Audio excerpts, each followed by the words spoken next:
Everyone. I want to make sure before we get started that everybody can hear me. Can somebody give me a thumbs up? I see you, Daryl. I hear you, Daryl. Thank you. Thank you so much. Thank you all for being here today. It is a pleasure to see you. I think most of you here on the call. And so what I wanted to do, we have almost an hour here, and I just wanted to spend a little time talking about, how do we make sense of, American fragmentation, race, class, and politics, right? Since the early 2000s. And this is pretty exciting. And, last week we just had an election here in the United States in which, voters from Maine to Alaska to Hawaii to Florida and everywhere in between cast ballots for, literally hundreds and hundreds of seats in Congress, the state houses, referendums, state legislative, local races, things of that nature, state Supreme Court, retention votes, things of that nature. In Tennessee, we had 4 ballot measures this year, along with all of our members of the state house and certain members of the state Senate, including our own local state Senator Rusty Crowe. In addition to that, I've been glued to the coverage over the period of the past week as a political historian of trying to make sense of, okay, what is happening and why. And just last night in Arizona, officials there basically called the race for the Secretary of State, Katie Hobbs, who is the Democratic candidate over her election denying opponent, who is a Trump supporter. So that was fascinating to watch. Also, there's supposed to be some announcement today from the former president about these issues of, okay, is he going to run again in 2 years? So as we're thinking about this, I'm going to start basically around 92. And as we're thinking about this, I want you to think about how quick things are going to come about. I want you to think about how much class plays a role in this and how much technology plays a role. So with that, I'm going to start around 1992 in the presidential election. In 1992, there were several candidates for the White House, but the main ones are going to be Arkansas Governor Bill Clinton, President George H.W. Bush, Pat Buchanan, and Ross Perot.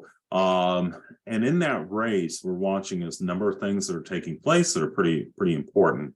Number one, it's the first election since the end of the Cold War. And so now you have a country that is turning inward, meaning that the country is looking at itself without that focus that the Cold War since 1945 had brought about a common enemy abroad, meaning communism, meaning the Soviet Union, meaning Eastern Europe, so on and so forth. And so now the country is looking at things like, well, what's happening with this recent recession? And what does this war in the Persian Gulf mean? And, oh, by the way, major urban areas are losing jobs. They're losing people. They're losing factories. What's happening to industrial America? Right. So you look at Detroit between the mid 60s and the mid 90s loses roughly half its population. So many of the plants close, and the traditional automakers in Detroit and Dearborn and other areas of Michigan and other parts of the Midwest were now competing with foreign made vehicles, often made here in the United States by foreign companies. I should say it that way. We even have that here in Tennessee with Nissan and Volkswagen and others. But the point is that this is raising big questions about what is opportunity. How are we going to move forward? Is it the same country as what I grew up in? And by the way, all those kids that were a part of the civil rights movement in the late 50s and 60s, they're not kids anymore. They're full-fledged adults with jobs, with bank accounts, with money, who are moving into middle age, meaning between their early 40s and mid to late 50s. And so with that in context there, you have these questions about where are we going? How are we going to get there? What about this competition? Why is the jobs not coming as easily as they used to? Why am I having to compete against various people that I previously didn't have to compete against? And by the way, there are more women in the workplace than there were in the early 1960s, and not just in your low level or secretarial type positions, but also in positions of authority, whether they're faculty or they're middle managers or they're presidents or vice presidents, so on and so forth.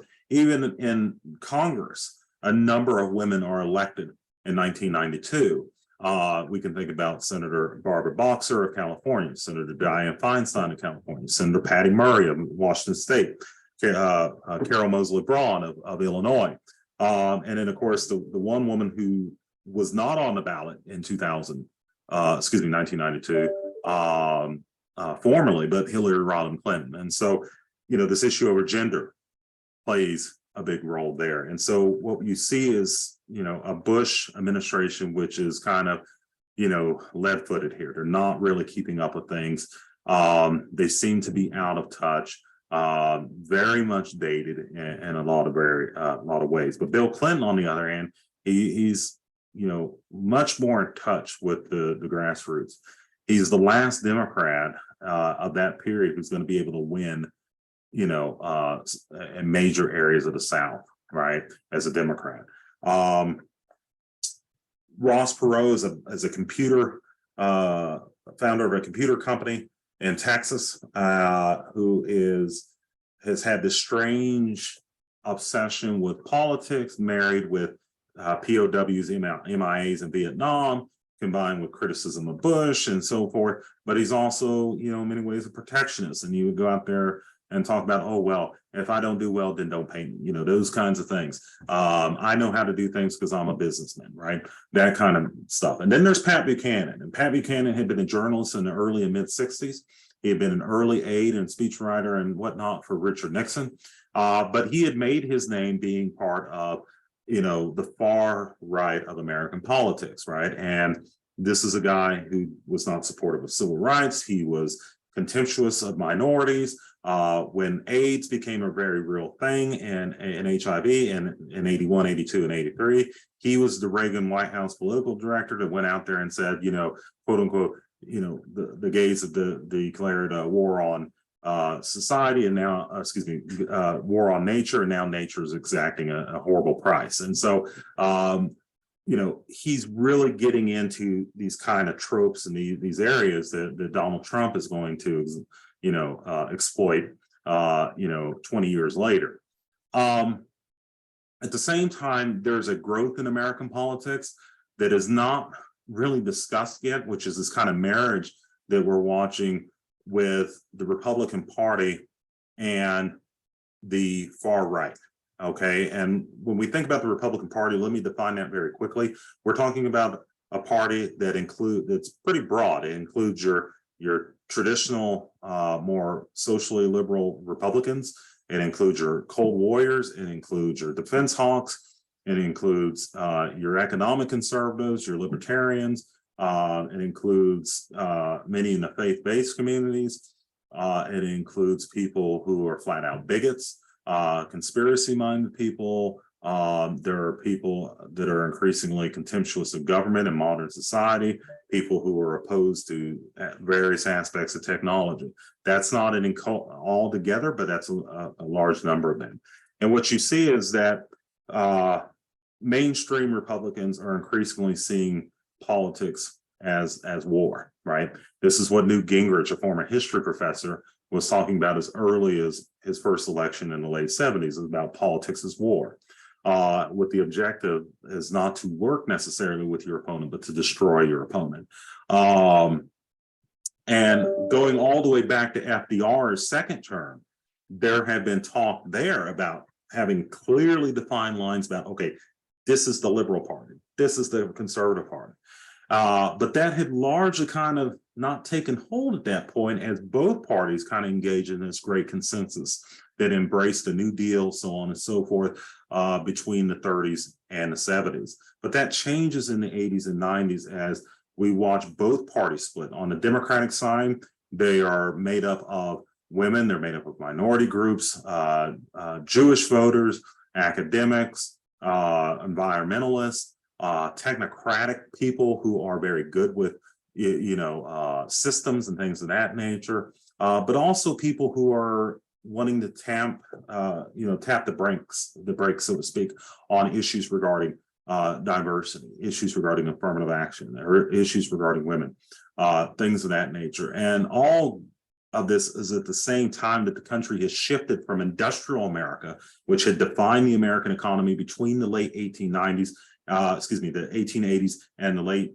1960s, to an economy that's based on retail, on service, on high finance, in which somebody in Dallas, Texas can push buttons and shift money to the tune of billions from the United States to China to Paris to Frankfurt, so on and so forth. In which muscle labor went to places where muscle labor was cheapest. And that wasn't always here in the United States, as labor became more and more expensive for American employers. And so that's some of that we need to think about. And so there's this neoliberalism that goes along with the Clinton era is important to think about as well. The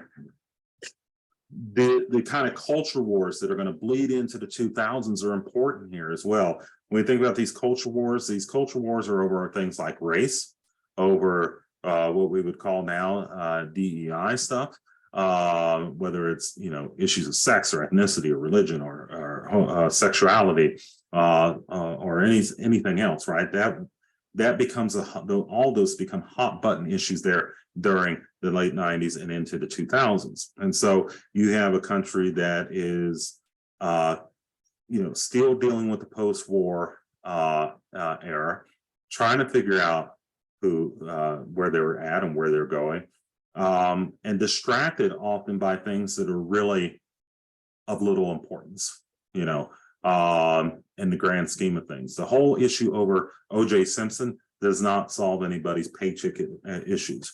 Demonizing the poor, women, and blacks in particular over issues of welfare reform does not help the country. And in the years to come, the welfare reform bill itself will help to trap people further into misery in the 2000s, especially when the Great Recession rears its ugly head. Despite declining crime rates, this boogeyman of the criminal, often a criminal that is perceived to be a minority, particularly a black person, is a big part of the issue. And then issues over sexual morality, right? When Bill Clinton is caught in a relationship basically with Monica Lewinsky, there are huge discussions about that across dinner tables across America, not just who is this woman, but the actual acts that they were alleged to have performed together, right? And does this make Bill Clinton totally immoral? Does this make George W. Bush a moral man because he's evangelical, born again Christian, so on and so forth, along with a lot of other sex scandals there. At one point, Larry Flynt offers money during the Clinton impeachment saga, gives money to people who will report the sexual peccadillos of Republican members of Congress. And so that's the kind of atmosphere that we're dealing with at the same time that there's this very ugly thing called terrorism that's starting to really, really become a serious problem. So much so that people within the Clinton administration had tried to warn people within the incoming Bush administration that this thing regarding bin Laden was something that they were really going to have to take seriously. And so you see all this happening at the same time. One other point, that extremism on the far right is taking off where the left left off in key ways.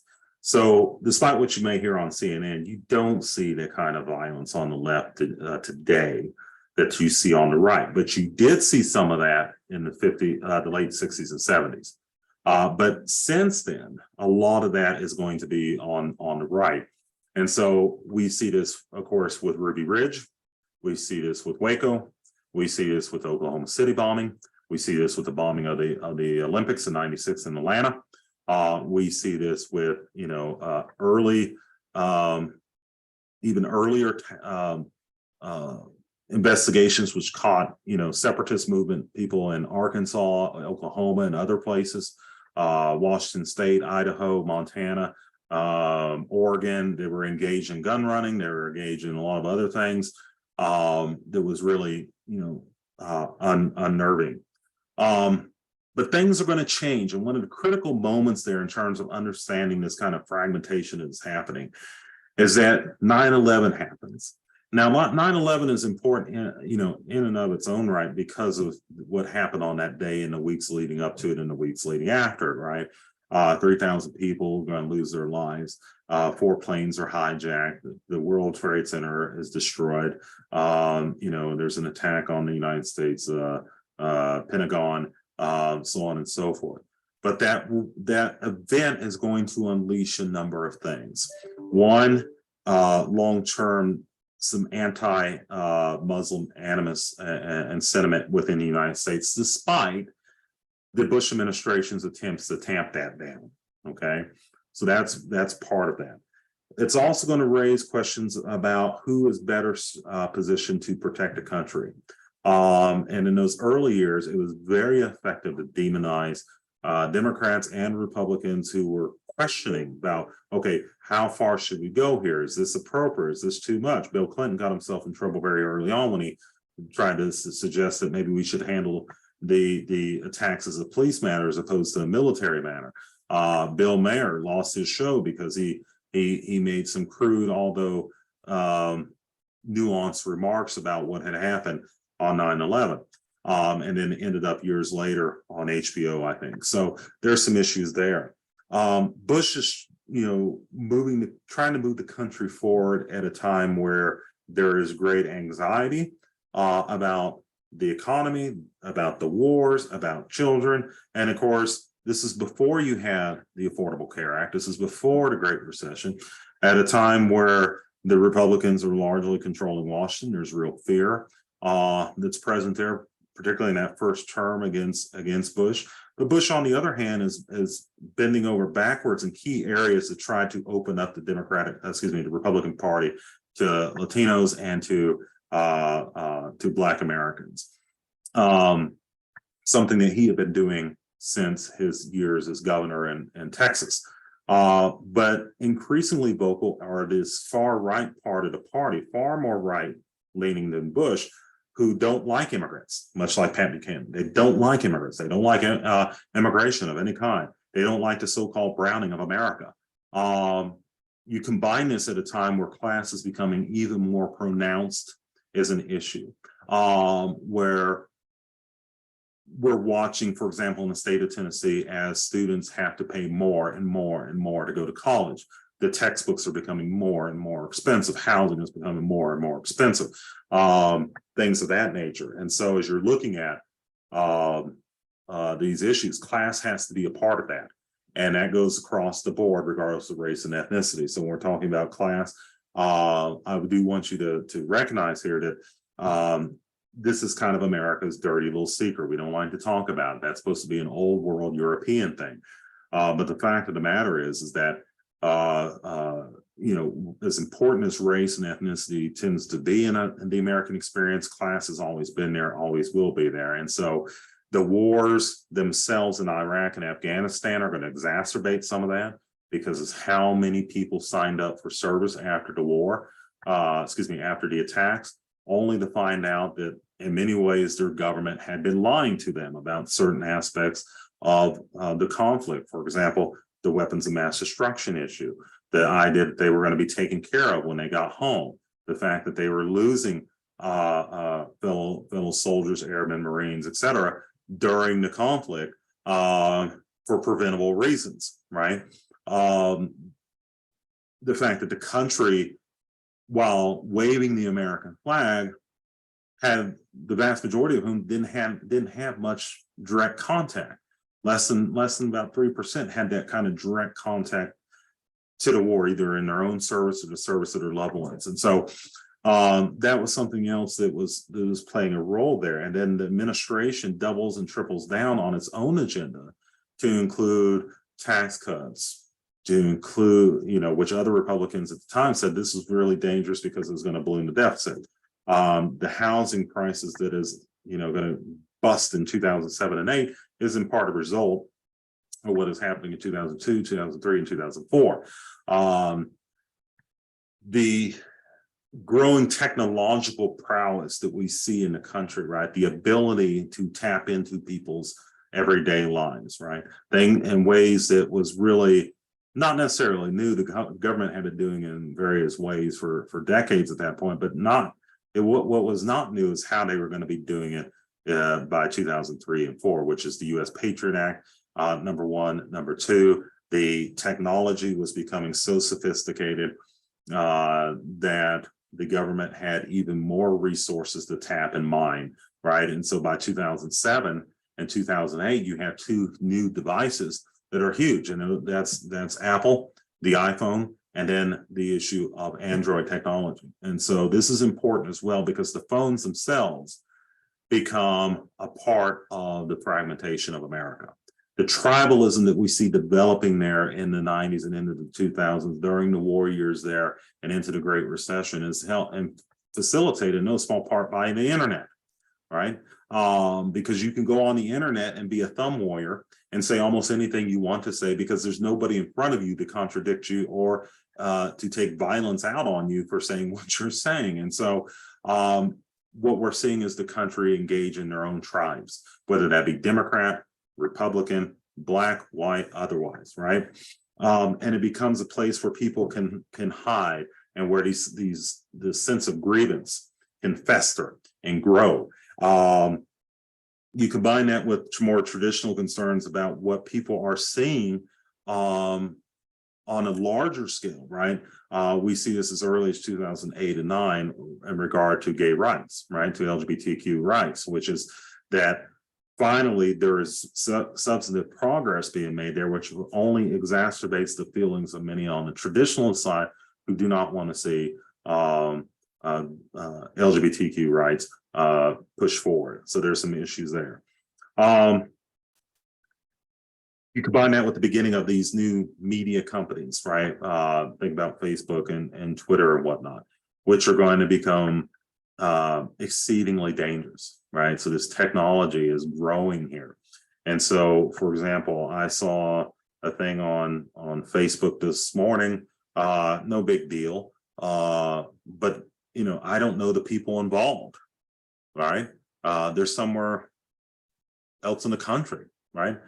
People are finding like-minded friends on social media, which allows them to do what? Allows them to find people who think like them, that they can engage in widespread confirmation bias, people that can nurse wounds and really kind of let them fester. They can spread information and disinformation and just manipulate people to the widest possible extent. Is important here, and it's going to become more important as we leave the aughts and get into the second term of Obama and then the Trump era. You combine that with the election of the first Black president.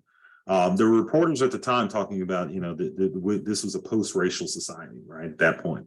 But what I was seeing and what a lot of other historians were seeing was that no, this is anything but, because you could go back and look at the data about how certain media figures, politicians, and others were using this in the months leading up to the election, and how that was impacting the electorate. And you could see that it was weaponizing this momentous occasion to take people and remind them of race again, right? So you would hear these people talking about, the first Black president, and then you have other people using the same type of language. Oh, the first Black president, right? The first Black president. Be aware, he's Black, he's the other. Don't forget that, right? He's probably born in Kenya, that kind of, nonsense that was out there. And I've said before, there was a certain subset of America that just really kind of lost their mind. in 2008 when that happened. And so 2 years later, you see this huge wave election with the Tea Party, which was on its surface about fiscal restraint. But the truth of the matter was that they were animated by often racial animus. How do we know this? Because, well, sociologists, political scientists, and others, historians interviewed these people, and they had extremely racialized views about the country and the world around them. You started seeing people who had been mainstream in years before suddenly become much more radicalized going forward, often around race. So whether you're talking about white nationalists, or you're talking white Christian nationalists, or you're talking about some of the separatists, they all have one thing in common, which is they often intertwine their views of government and religion with a healthy dose of bigotry, especially towards immigrants, especially towards Black people, especially towards others. And so that was an important thing to take away from this. And there were people like Donald Trump who were playing off of that. When Donald Trump, who had largely been supportive of abortion, becomes, in his own mind, of course, an anti-abortion hero, right? When he goes out there and he engages in the full-scale birtherism lie stuff. When people aligned with him were engaging and playing off the fears of the white poor, the white working class, about invasions and what would be talked about later in terms of replacement theory and all that kind of nonsense, right? And so increasingly you have a bitter, scared country that is increasingly isolating itself from one another, in which the real war is not on Russia, it's not on China, it's not on any other foreign nation, it's on fellow Americans. And we see this, of course, with our political elites. And I'm not talking about elites in the framework that we see on the news. I'm talking about elitism in terms of their elected office and position, from members of the Congress, the House, members of the Senate, members of the state legislature, governors, so on and so forth, who are basically declaring war on people that they don't like. And we've seen that in state after state after state after state, to the point where they're including trying to change the histories that are being taught in classrooms, right? So we've seen that in Tennessee, where there's been fights over school materials that include healthy representative depictions of LGBTQ, issues regarding Black and Latinx Americans, discussions over anti-Semitism and the Holocaust, things of that nature. And so we're also watching this on a couple other levels in terms of, reproductive rights, of course. And what does that mean? And is it fair? And then, of course, we're watching some really disturbing things in which we're seeing men isolate themselves, right? Whether they're not going to college, or they're aligning themselves with hate groups, or they're aligning themselves with others who are basically hate groups like the incel crowd, things of that nature, and people who are joining organizations that are exceedingly dangerous because their mission is fundamentally anti-American, anti-democratic, so on and so forth. And I was just talking to somebody recently about this, about the proliferation of symbols that we have seen over the period of the past 20 years, right? That are out there in plain sight, whether it's, the OK sign, or it's the old Rhodesia flag that has been used by some white supremacist groups, because most Americans have no idea where Rhodesia was, or that it's currently Zimbabwe. Other, type of, wink and nod type of, symbols and things of that nature. Of course, one of the ones that you can see locally is, of course, the Let's Go Brandon flags and stickers and posters and things of that nature that we see on in the Appalachian Highlands, right, from time to time. And then, of course, using once again one of America's oldest hate symbols, which is the Confederate battle flag. And so what we're seeing is, the country is fragmenting in key ways as it is under severe stress brought about in part because of race, because of sex issues, because of sexuality, because of technology, which we have not yet caught up with in terms of the law as well as regulation. And then, of course, the class issues, which are undergirding this. When I served as a television analyst in 2018 for President Trump's visit to Johnson City at Freedom Hall, I was struck by two things that I saw that night when I was there with CNN and Fox and all the other big boys. And that is, A, people that I knew who were in the audience and who were embarrassed when I saw them and they saw me. The other part of that was just how many of them were middle and upper class, not your stereotypical people that were associated with Trump's candidacy and Trump's administration. And so that was important as well. And so when we're trying to make sense of this, we need to take into consideration race, sex, class, sexuality, and technology. We need to also take into consideration the ways in which government has let the American people down, including lying, including delving into people's private lives, not preparing the people for the coming economic changes that we knew was happening in the 1970s by the lies of politicians of both political parties, as well as a host of scandals that had severely undermined America's confidence over a period of about 40 years or 45 years in the competency of government.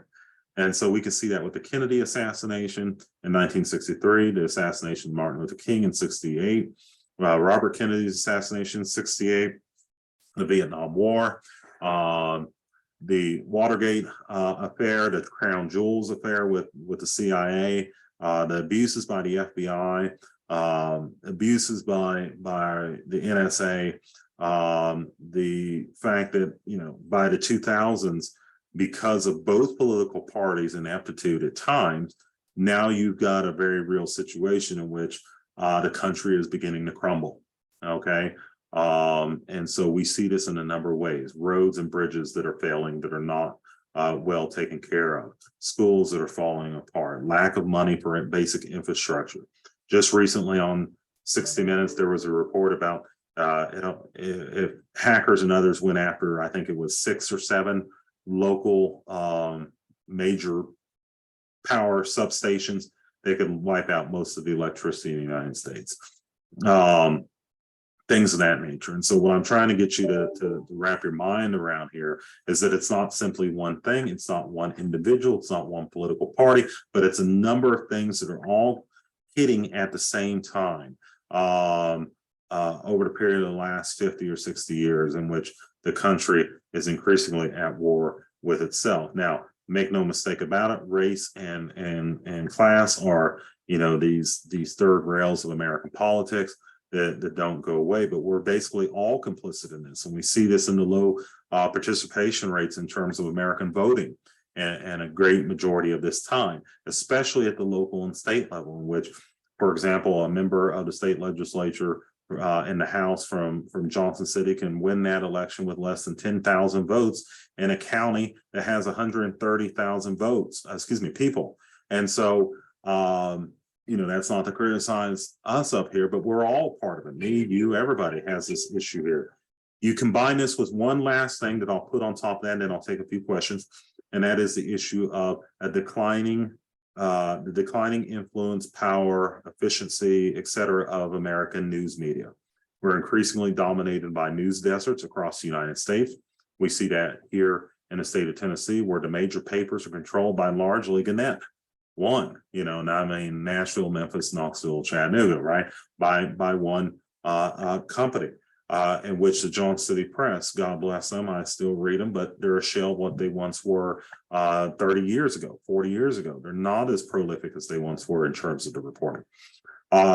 You combine this with the fact that people are increasingly getting their information from things like Facebook, and that kind of gives you an idea of how well people can believe some really weird stuff about that has no basis in truth or basis in fact. This is how you get people who go up there to a doctor in Palm Beach, Florida, and say, I don't believe you have the expertise for that. And this person doesn't even have a medical degree, but they're complaining about somebody who does, advocating for masks, or getting people to show up at a pizzeria in Washington, D.C. because they saw something about pedophilia online. And so this fracturing is coming about at a very difficult time. Now, I've heard some of my colleagues, I've spoke to some of them since the election last week, and there's kind of this giddiness that maybe the message about democracy is getting through.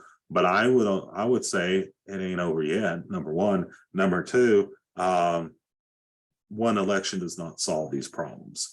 And so there are some promising signs in that, but we are still going to have these issues for quite some time until the country moves forward. On a lesser note, the state of California dealt with many of these issues 30 years ago and has moved beyond that in key ways, but there's still problems there as well. But I just point that out to say that this has happened before, and we will go through still some tough times as the country tries to repurpose itself. The historian Jill Lepore from Harvard University, she's also a writer for the New Yorker, has mentioned, and I think she's quite right on this, that the lack of a common narrative has been particularly damaging. And that common narrative kind of broke down in the 50s and 60s as long-awaited progress on issues of civil rights occurred for Black Americans, for women, for LGBTQ, plus for defendants, for welfare recipients, so on and so forth. And so as we're looking at that, we have to start recreating narratives which bind the country together as opposed to just separates it. So with that, I'm going to stop there, take some of your questions so I can hopefully engage with you here just a little bit. So thank you.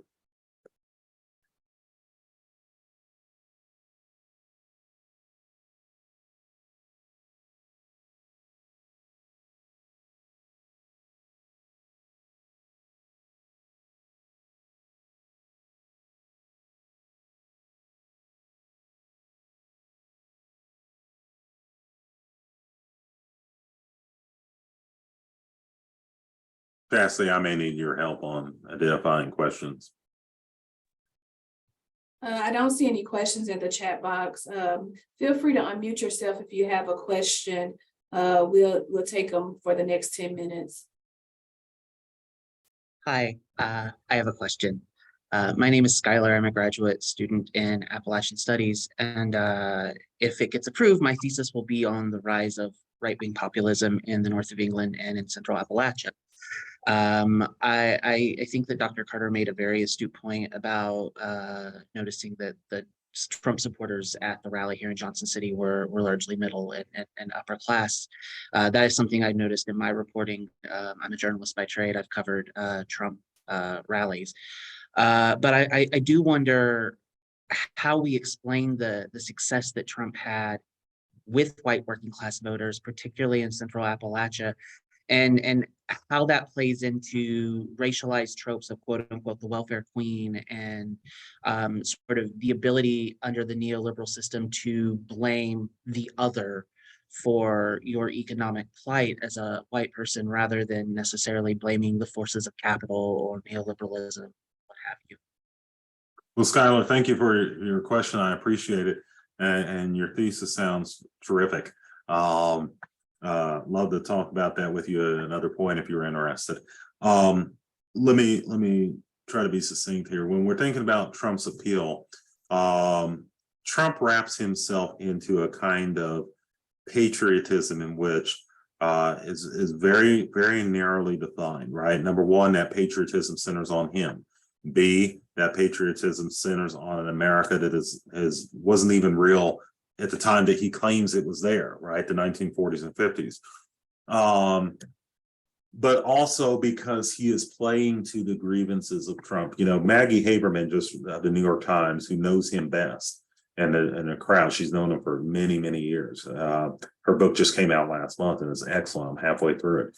But she has the best insight. She said Trump was never as stupid, and I'm paraphrasing, as his political opponents claimed he was. nor was he as smart as he thinks he is. The one thing he's very good at is playing off of people's emotions, playing off their fears in particular. And he combines this with a kind of machismo that is really, really potent, right? And so you have, for example, you don't have a Trump presidency in 2016 without a lot of white women voting for him. It's kind of the thing that we don't like to talk about. But the truth of the matter is that, a lot of white women at that time looked at Trump in the same way that they looked at male relatives, right? So they saw a man who was older, who was white, who was technically a senior citizen, who said unfortunate stuff, right? I'm being kind here because I think it was much more deliberate, but they also heard their father say that. They also heard their husband say that. They heard their sons say that, and their neighbors said that. And how bad can he be? Because my daddy's a good man, right? And so they buy into this kind of narrative that he is spewing. He taps into the fear over racial and ethnic change in the country, and the fear and the perception, the belief among many of those people that somebody is stealing something from them, right? That's important to think about. He's almost reflexively against modernity, right? I mean, you name it, he's against it, right? He's against China. He's against trade. He's against, EPA. He's against, clean air and clean water, right? I mean, he's almost against almost everything, right? He's a protectionist in terms of trade and economic policy, right? And he's just authentically stupid enough and uninformed enough that people feel comfortable with him, right? He is the this version of I can have a beer with him type thing. The sexual stuff that I thought was going to be a death knell for him when he's talking about grabbing women's genitalia and Access Hollywood tapes. I'm convinced to this day that it helped him with a lot of his supporters, including some of the women. One woman was interviewed and she talked about, oh, men just talk like that. It's no big deal, right? People, I mean, I think it actually played into his hands in getting more and more support. So I'm going to cut off there, but he's tapping into all those veins and he's pointing at somebody, and there's nobody better than Barack Obama, because even a lot of the Black people in Chicago resent him, who knew him going back to the 90s, don't like him. I was talking to a historian colleague of mine a couple of years ago in Chicago, and he's like, yeah, we don't like the guy. We don't like the guy. He's, but, and then went through a litany of reasons, but a guy that went to Harvard Law, Columbia, a guy who's talking about he's going to eat arugula, he kind of played into the tropes of the egghead academic, and then you add Black onto it, and yeah. So I hope that helps a little bit, but I'm happy to have further conversation with you about it another time. Dr. Channing, I believe, had a question here. So the question is for everybody: how might faculty navigate these issues in their classrooms given the laws that are being passed? Number one, Dr. Johnson's on here, and so he can chime in if he wants to, but Dr. Folks, the University Council and the provost have clearly stated that the law that was passed earlier this year does have carve-outs to protect academic freedom explicitly. And so if it's within your traditional area of teaching, then you don't have a problem. Now, there's some technical issues there. Obviously, we can't force or mandate certain things, but at the same time, if I'm in my history class and I mention that the American Civil War is over slavery and over race, that is a legitimate statement backed up by the discipline, et cetera, et cetera. What I can't do under the law is go into the classroom, and I'm making something up so nobody feels uncomfortable. I can't go into the classroom and say all green people are superior and all blue people are inferior, so on and so forth. I can't do that, right? That would violate that. I can't go in the classroom and instigate violence against the state or federal governments. I can't do that. But if you're in there teaching, for example, in Clemmer College or the College of Arts and Sciences or CBAT or any of our other units on campus, and it's within your area of expertise, then I do believe you are protected in terms of not just the current law, but the 2017 Campus Free Speech Protection Act, as well as the U.S. Constitution's First Amendment grounds here. And so I do want to point that out. I would say on the divisive concepts thing here is to stay evidence-based. I would not stray into areas that have no bearing into the class necessarily. For example, if I'm teaching chemistry, I may not need to be talking about the American Civil War, right?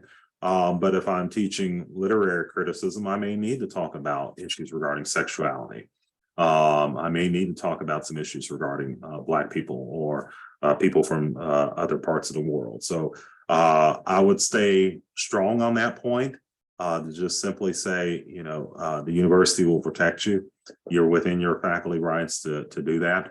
And then I would encourage you to continue doing that. And those kids in the classroom need to hear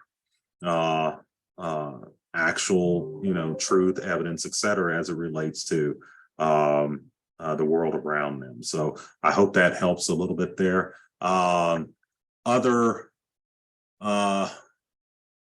I think Professor Rogers asked for me to share my thoughts or input regarding how politics will impact our adult classrooms.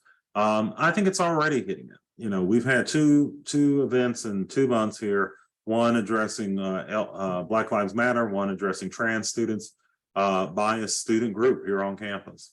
I've had several faculty members of my college asking about that. One group last week was pretty upset about an event that happened last week. And I just told them, look, as long as people are not crossing the line, as distasteful as it is, as long as they're not engaging in speech and activities that are not protected, then the best thing to do is to leave it alone, A. B is to engage the people in question, because a lot of these student groups, for example, number one, they want you to shut them down because then they can be the victim.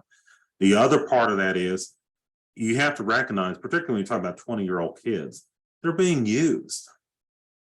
They're being used by national organizations, politicians, and it doesn't excuse bigotry of any kind. We're not saying that. What I am saying is that sometimes the people in question don't have the life experience to understand what they, what's actually going on there. And if you don't engage these people, number one, you're being a part of the problem. But secondly, they will go further down those rabbit holes, in which the only people that are talking to them are the people filled with bigotry, hatred, all those kinds of things. And so to the extent that we can, engaging our fellow students, because we serve everyone, not just some of them, is important. And engaging faculty members, staff members, community members with respectful dialogue, healthy dialogue, nonviolent communication and interaction is, I think, the best way for us to go. People should be allowed to have differing opinions, but part of the job of the university is to challenge you and hopefully get you to defend your position with evidence and reason, et cetera. And so I think that's the best way for us to move forward. I think I've answered those questions. Am I missing something, Chastity? No, you're not. Okay. So in our final moments, just would like to thank Dr. Carter for this wonderful discussion. In the chat, if you could complete the evaluation and provide us with feedback, that will be wonderful. This aids us in planning for the future, and we look forward to seeing everyone in spring 2023 for our Lunch and Learns. Dr. Johnson, did you have any comments that you wanted to add? I'll just kind of follow up with some of the comments Daryl made regarding this whole protection of speech. If you're, as he indicated, if you're teaching, the identified curriculum within your program, then you shouldn't have any fear of the subject matter and content that you're communicating. That's pretty much protected. I think a lot of the challenges that we have is that there's an element of fear because there's so much rhetoric around that divisive concepts. But if you're teaching the content that you are slated to teach based on the course, based on syllabus, et cetera, you should be protected. So I wouldn't be as concerned. I mean, if you are, I'm probably more in harm's way in the role that I have than I would be in the classroom as a teacher, because if you all are reading the newsletters that I write each month, I'm talking about things that we typically don't talk about, especially with divisive concepts. It appears that I'm pushing back against things, and to an extent I am, because we are, this is an institution where we can talk about those issues, challenge each other as well, and that's a part of the whole educational process. So if you're in the classroom, you're teaching content that's been approved based on curriculum, that's what you're being accredited by, et cetera, then you shouldn't have any challenges. And if there are issues, then the university is responsible for making sure that we provide you a level of protection.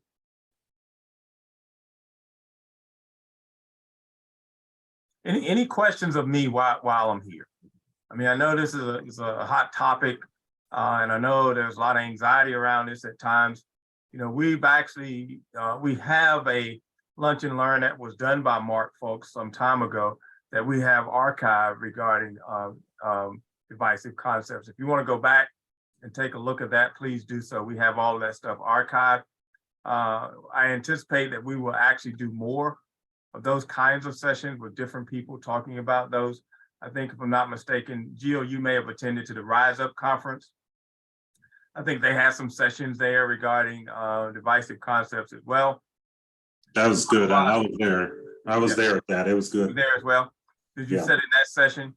Yeah. Yeah, okay. So Yeah. we have a lot more freedom than we think we do. And a lot of what's holding us back is the fear that we have that we might make a mistake. I would encourage you to continue to teach what you've been teaching in the classroom, the approved curriculum that you have there. It's subject matter that's a part of what you need to do. So I wouldn't be fearful of that. And if you do have some content that you do have that's questionable, reach out to my office. I will involve Mark folks. We'll make sure that we can provide you some clarity. I just don't want you to be out there and not know what you can do.